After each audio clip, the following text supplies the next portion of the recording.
Céline Dion va-t-elle un jour pouvoir reprendre sa carrière? Les dernières dispositions de l'entourage professionnel de la chanteuse sont en tout cas très inquiétantes, comme le révèle le magazine Closer.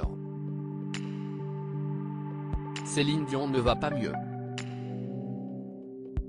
Atteinte d'un trouble neurologique, appelé Stiff Person Syndrome, la chanteuse de 55 ans rêvait de sauver sa tournée mondiale. Depuis quelque temps, la diva avait mis tous ses espoirs en un protocole expérimental pour soulager ses spasmes musculaires qui lui gâchent la vie.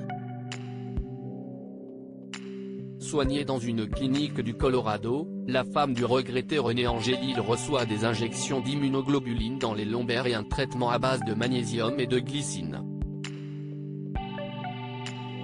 Une dernière chance pour la Québécoise de retrouver une vie normale.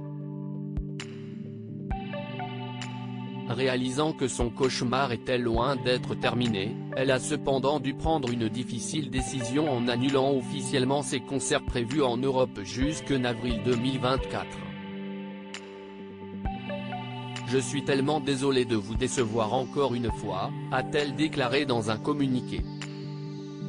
« Je travaille très fort pour retrouver mes forces, mais les tournées peuvent être exigeantes et difficiles, même quand on est à 100%.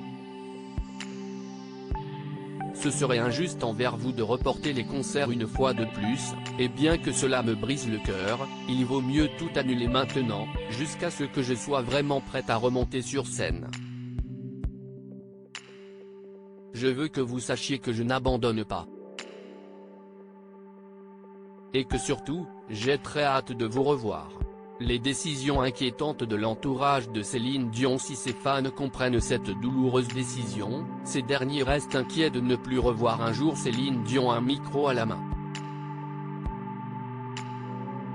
Les dernières dispositions prises par les proches de la star sont d'ailleurs loin d'être rassurantes.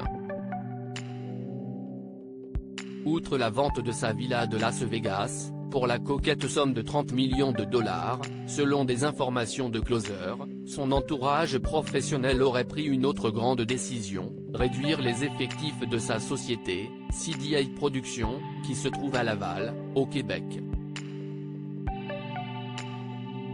D'après le magazine, les contrats des employés ne seraient plus renouvelés et ceux partant à la retraite ne seraient également pas remplacés. Une révélation inquiétante mais qui s'explique par l'avenir artistique incertain de la maman de René Charles, Eddie et Nelson. Closer révèle même que son projet de documentaire a également été mis sur pause. Autant d'éléments qui ne présagent rien de bon.